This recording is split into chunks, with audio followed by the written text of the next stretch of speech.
There we go. The Spinner Rack, Rick Oh, Stacy's yeah. Life in Comics. And now, here's your host.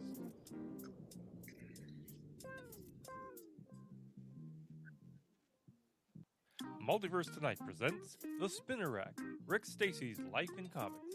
And now, here's your host.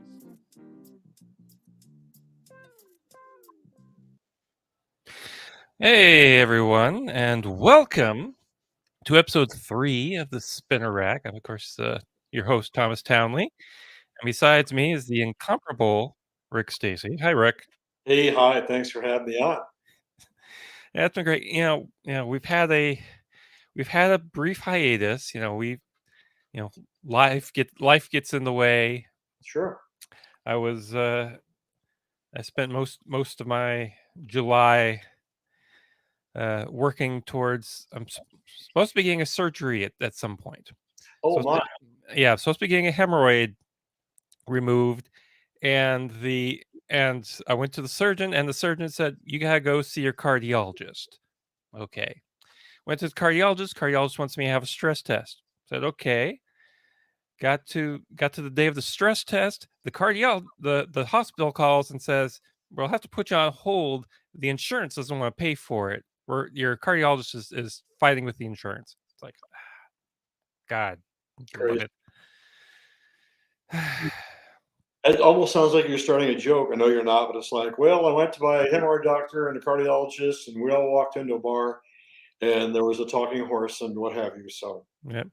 yeah. So, how has life been on your end? On my end, I'm sitting on it right now. An insight better than yours, I think. But Yeah.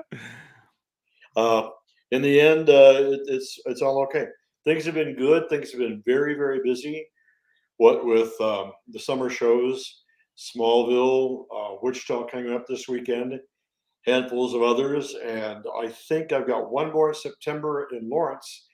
Then I'll go on hiatus with shows and go back to the commissioned art world, and I usually do that every fall from September-ish to Thanksgiving.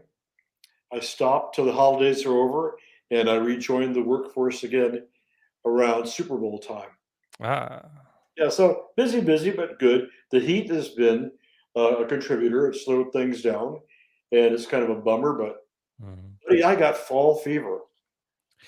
Yeah. So do I. Well, unfortunately, in the world of retail, fall comes right before, right early there.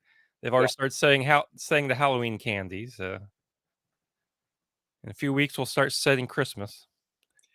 yeah. I had spent 7 years with Sears back in the day, Yeah. and I remember by September 22nd, all the Sears stores for Kansas and Missouri had to be fully Christmastized. Hmm. That's what they called it back then, too. Yeah. And I have one little news item before we get into our main topic today. Cartoonist Jeff Smith, beloved for his popular indie comic Bones, suffered a heart attack yesterday. No, Yes, he's canceling his book tour for the remainder of the year. This was shared by his wife on Instagram. Quote: Jeff Smith is recuperating from cardiac arrest, which he suffered on Sunday. There will be a long road to recovery, so regrettably, Williams canceled the remainder of this book tour this year. And that was shared on the site formerly known as Twitter. And we wish Jeff, yeah, good health.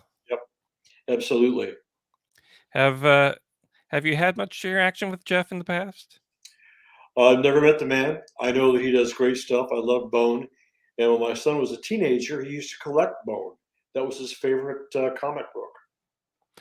I've never been to Bone. Of course, our mutual friend Andrew Holland, his one of his favorites was Bone. So, you know, again, we wish him the best of health. Absolutely. Anyway, on to our main subject today.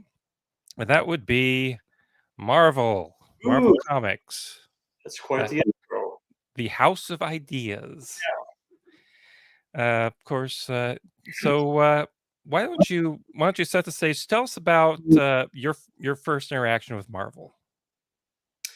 Well, my first interaction with Marvel was around puberty when I was outgrowing DC Comics and looking towards life ahead, preteen years, girls, and Marvel. Marvel spoke to a growing up base of readers who were transitioning out of DC because we were just outgrowing them. I mean, we love Superman and Batman and Justice League and what have you, but it seemed to be um, tepid by comparison to the really explosive, busy pages that took you three times the time to read in Marvel Comics as it did the fine fables over at DC. Marvel Comics were busy comics. They were logos and colors and notes and footnotes and editors, scribes, and et cetera, et cetera. And it would take me much more time to enjoy that book for 12 cents than to breeze through a DC. So at that point, I thought, I like Spider Man. Spider Man was in his individual issues back then, low numbers. And by individual, I meant low numbers. And he was an upperclassman to me. So if Parker was a freshman or a sophomore in high school, I was just a couple of years behind him. With that being said, the character and the explosive imagination of Steve Ditko drew me in and attracted me not only as a reader, but as a potential artist. So Spidey helped drag me in. The FF, under Kirby's creativity and tutelage, drug me into Marvel even farther. Then there was Don Heck, ultimately Gene Colan, Wally Wood, et cetera, et cetera. So I kind of graduated from DC and moved rapidly, like a bullet train, into Marvel. And I thought, those are the kind of skill sets I want to have. And that transition when Neil Adams was so popular over at DC, because then I was being a Gemini, both of me are Gemini. I liked them both at the same time. But over at Marvel, I thought, this is what I want to do. I want to work for the House of Ideas. I want to partner with Stan Lee, the Marvel bullpen, and spend the next 35 years of my life working for them. And so, what was your favorite Marvel comic growing up? Well, it's hard to say. Spidey was my priority, but when I grabbed my bundle every Tuesday, I believe it was every 2 weeks, maybe monthly, and they were 12 cents a piece, that bundle would come home stacked like this, Hmm. size of a Big Mac. And I would start with Spidey, then the FF, then the Avengers. And even though this was the Vietnam era, I loved Sergeant Fury and the Howling Commandos. I read all the superhero books and all the Western books too. But Spidey and the FF were my have to haves, and I couldn't go to bed that night until I read them both. Well, that's great. Now, of course, you grew up to be an artist yourself. When did you first work with Marvel? You know, it's interesting. I interviewed with them in 1970.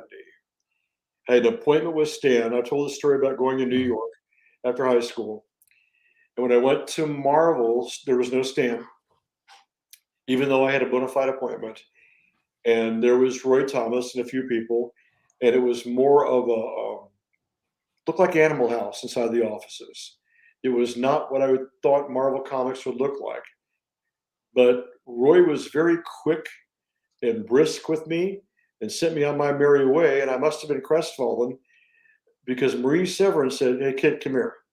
Let's see your drawings." Not a portfolio. I had no real preparation because I didn't know to have a preparation. I just took handfuls and handfuls of fan art and illustrations and published comic strip I created here in the Kansas City area. That was a cowboy strip called The Shawnee Kid. Anyway, having said that, Marie was very open and kind to me, and she helped me keep my interests in Marvel alive. So as I became a commercial artist, an advertising artist, and a fan artist, that's what they called us in fandom, if you were a fan of the big two, as I was. And I moved into doing comic reader and comics journal and buyer's guide and all this stuff. But my goal was to work for DC or Marvel, and my inclinations then were to keep pursuing Marvel. I think because they were so difficult. Um, it's rather a long-winded answer. I don't know if that's what you're looking for, Oh but yeah. okay, Okay. Keep going. All right. Did that. Um, when I was breaking ground with the big two, because I'd done a lot of stuff that wasn't big two, and it paid quite well, or it did well for exposure. Um, I was doing work samples for DC, and I might have told you the story about Jim Shooter seeing me crestfallen after my interview with Joe Orlando. I think so. I think we covered that. Joe Orlando was looking for national talent for DC. He went to all the big cons like Chicago Con. Having said that, I stood in line with everybody else. This is probably my fifth or sixth Chicago Con in a row to show my portfolio to anybody. But as I saw Joe being besieged by people lined up at the Ramada O'Hare to show a portfolio, and he was overwhelmed with work, I got to the line and I said, "How about if I take you to breakfast tomorrow morning and show you my samples?" And he thought that was a better venue than standing there sweating with everybody else. Uh, the next day, I met him at the little restaurant at the Ramada, ordered breakfast, and I pulled my samples out. And he saw samples I had done just for this gig. I did an 8-page Superboy that takes him from the death of Ma and Pa Kent into a raging flight into space, now that he's alone and orphaned yet again, propels him into a kryptonite something or other, and he ends up having passed out in the midst of space. He is awakened in the future on a satellite by Diana Prince, who pats his face and says, "Clark, wake up. Clark, wake up. Cal, wake up." And this young man does wake up, and she explains to him that he's in the future, that he is ill from kryptonite poisoning, and she knows that he's just lost his parents because it's history. Uh-huh. In the conversation, he said, I give this up. I couldn't save my parents. It's almost a little bit Peter Parker with Uncle Ben. Uh-huh. But she said, well, that's fine. If you give up, you give up because you've done all that you can. Or you recommit. And he said, no, I'll never be Superboy again. And then she says, why don't you choose Superman? Go back and be a man. And as she says this, other JLA members crowd behind her and stuff. And we see that close that chapter of that story, which is very compelling, I thought, because that gives you a real official christening to Superman that doesn't happen from Lois naming him. Diana Prince, Wonder Woman, Uh-huh. names him. And Orlando is looking at this and he really loves this. He's really, really enchanted by this. And he said, it's fantastic storytelling, a great idea. And I thought, here we go. Right between the tomato juice and the pancakes and the coffee, we're going to make a deal. And he said, let me ask you a question. How old are you? And I said, I'm 26. And he said, oh. And he pushed the drawings all back at me, the big 2-ply Bristol board, pushed it back. And I said, there's a problem with the work? And he goes, no, the work's quite nice. But you're 26. That means you've peaked out. You won't ever get any better. And I was crestfallen by that. And as opposed to wanting to argue the point, I'd been a corporate art director for a few years, and I thought, this is not worth an exchange of words because what the man said is what he feels. And so I told him, thank you. I wish things were different. I wanted to work for DC and I wanted to score this gig. And he said, you know, Rick, you're handling this very well. So I thanked him and I said, well, I've got background in corporate America and I know what's worth falling on your sword for and what you shouldn't fall on your sword for. And he thanked me very kindly and I paid the bill. I got up and I stacked my work and I walked out of the restaurant down the hall, heading to the dealer's room in the big open areas for the rest of ChicagoCon. And there's a stairwell right by the entry to the dealer's room. And a big, tall, lanky guy standing talking, and a younger guy is sitting listening on the stairs. And the big guy was somebody I'd shown work to for years, who said, keep it up, go back, do this, do that, to placate me. And it was Jim Shooter.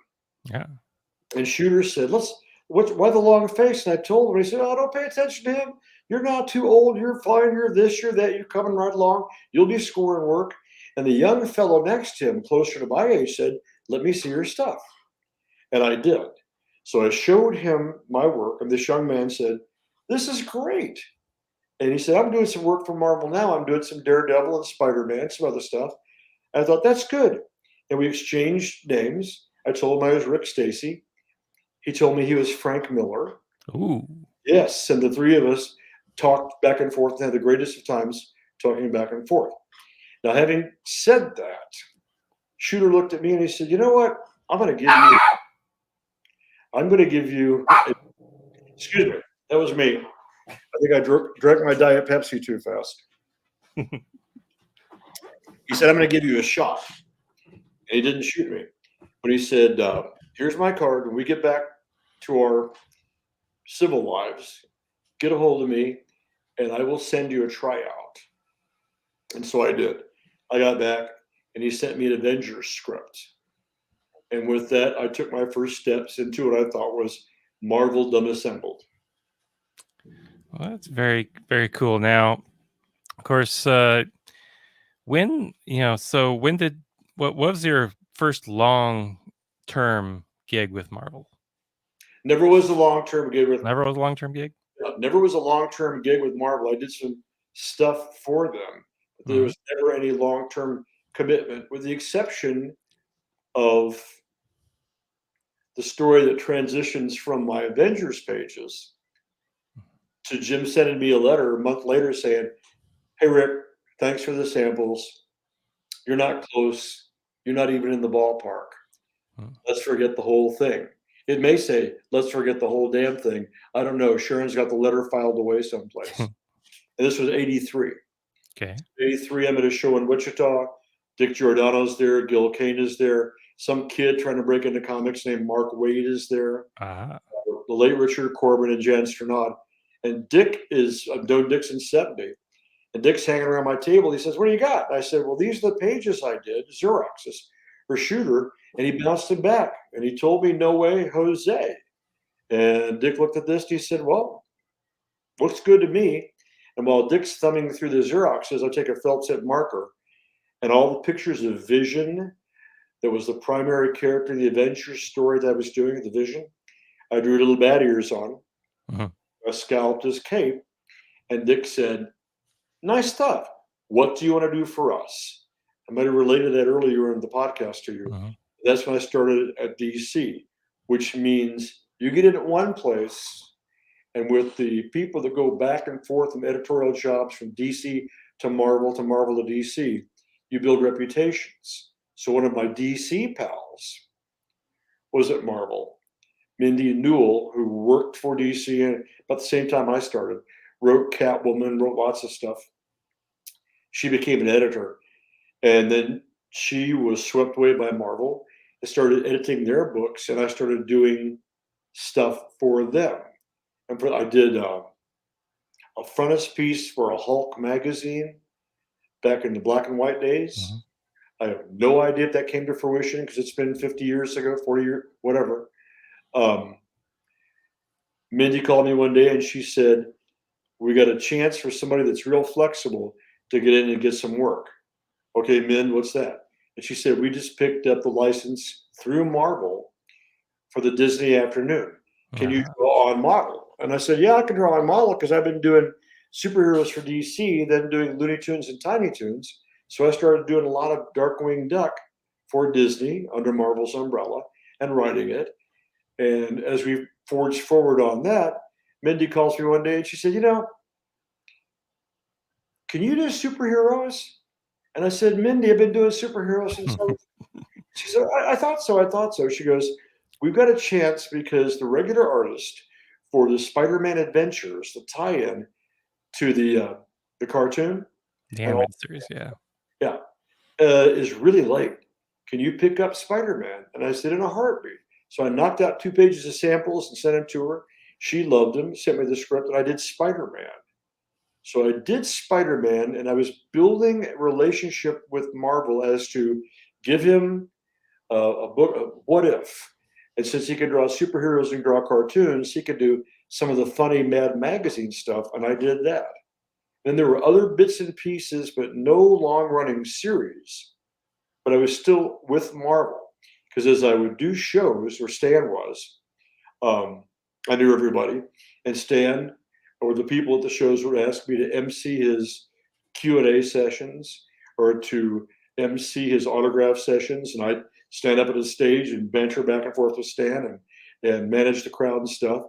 And I felt to be established somewhat as an artist in a different way with Marvel, but I felt like I was a part of the group there. And I'd been on a first name basis with Stan since 1975. So let's highlight your interactions with Stan there. Of course, Stan's right behind me, and the action figure right there. I have of that signature action figure right there. It's hard to see Oh, the okay. reflection and everything.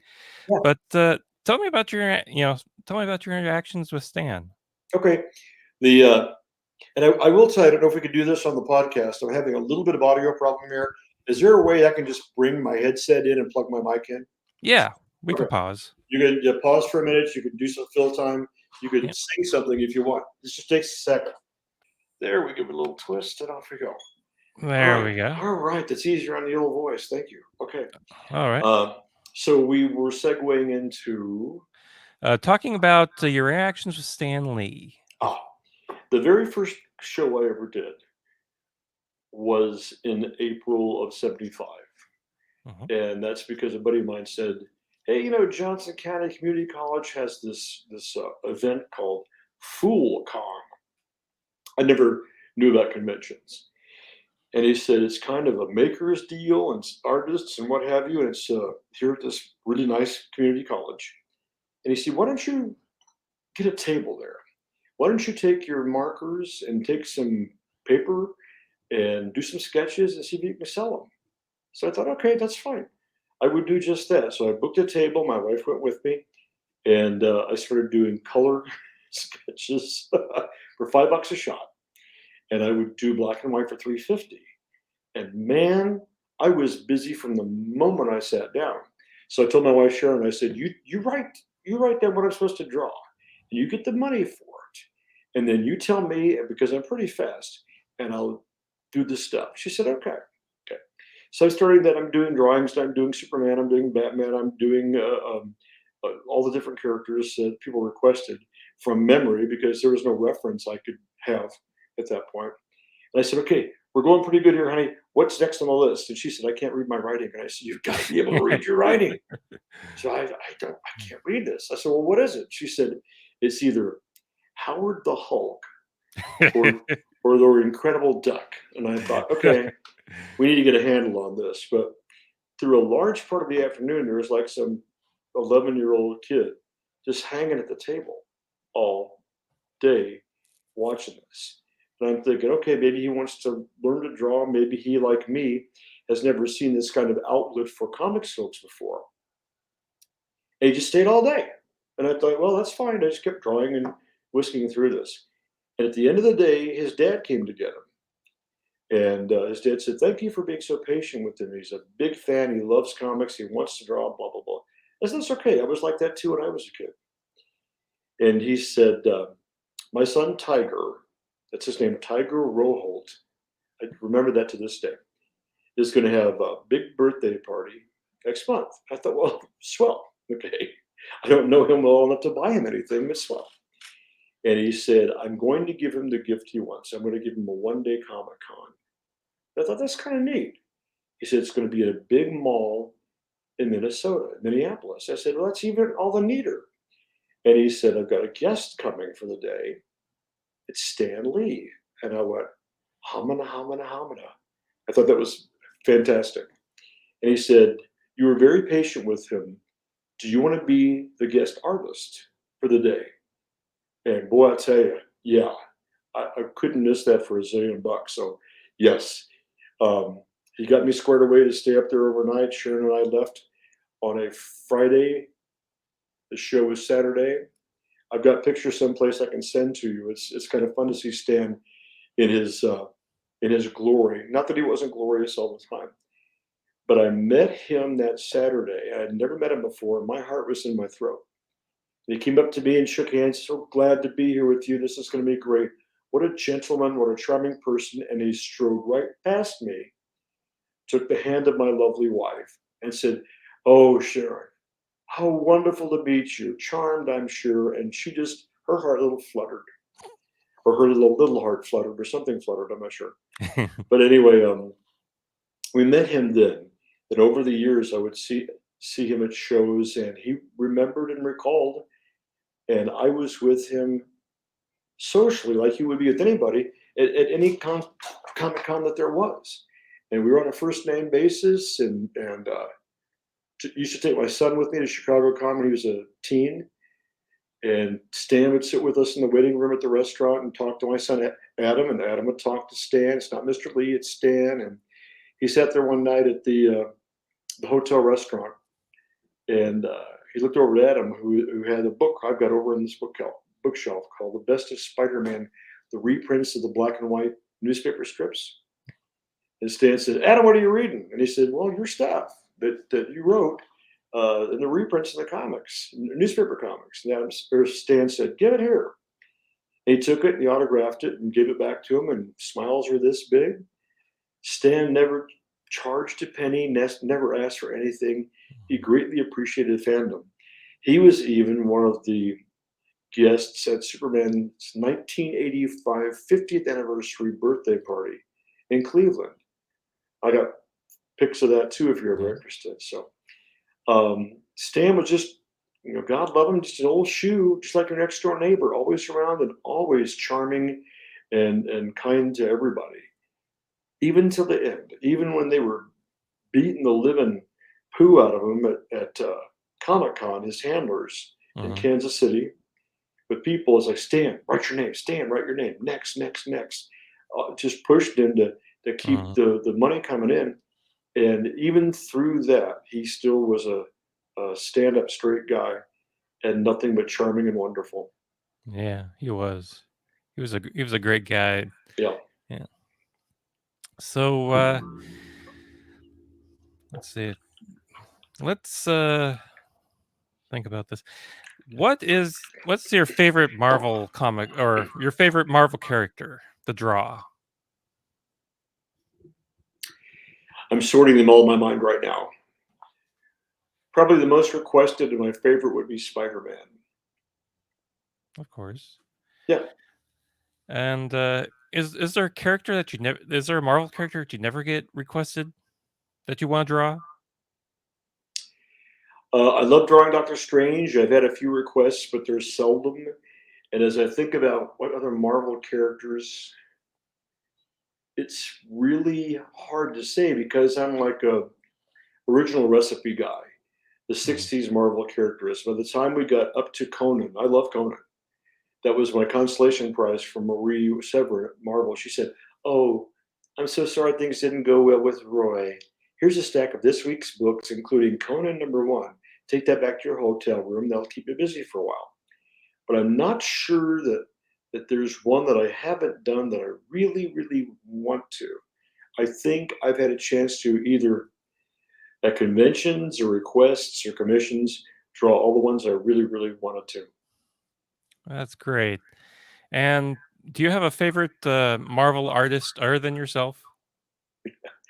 Well, I got news for you. I'm not my favorite Marvel artist, but it's like the characters. It depends on my mood, um, because they've all planted seeds of inspiration for me. So of course, Kirby, of course, Ditko, Gil Kane strode both companies with DC Mhm. and Marvel, um, as did Bernie Wrightson. Uh, and Barry Smith. Barry Smith may be one of my most favorite illustrators out of all of them. But it's hard to say because they brought so much. Stan brought so much to the talent pool at Marvel, and all those artists and co-creators are so inspirational, and to me to this day, demigods. Yeah, they are. Okay, so is there any other Any other Marvel stories you can recollect?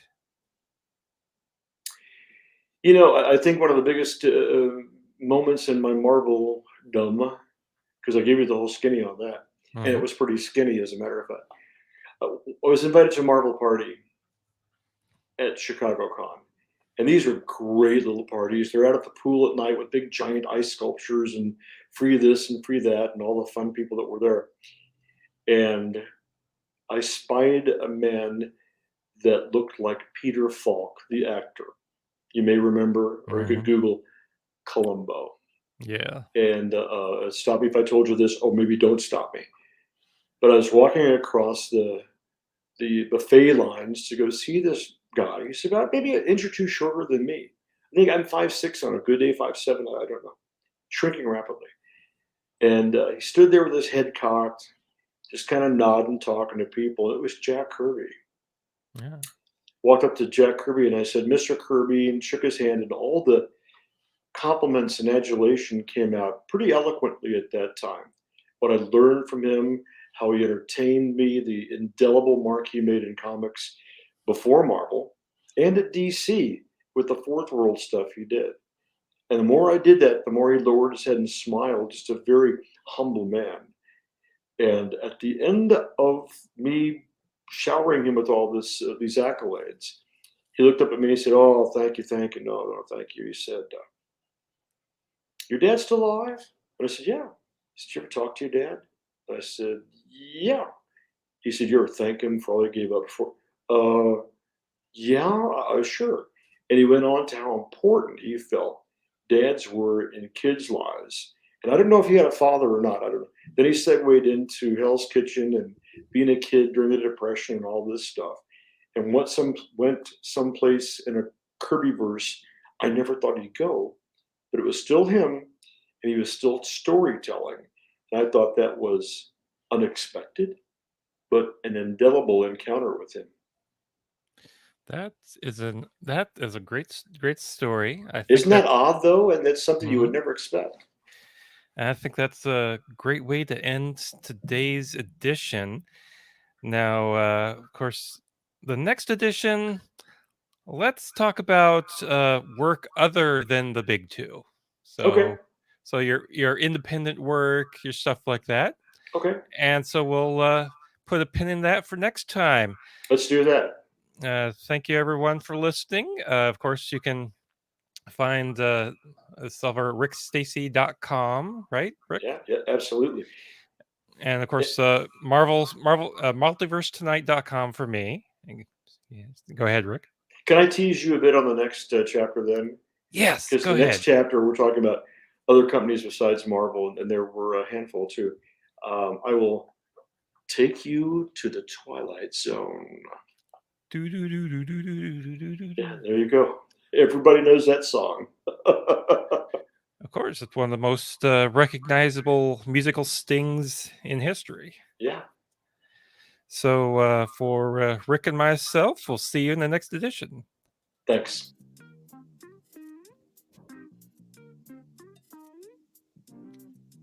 This has been a production of Multiverse Tonight. Copyright 2023. All right, reserved.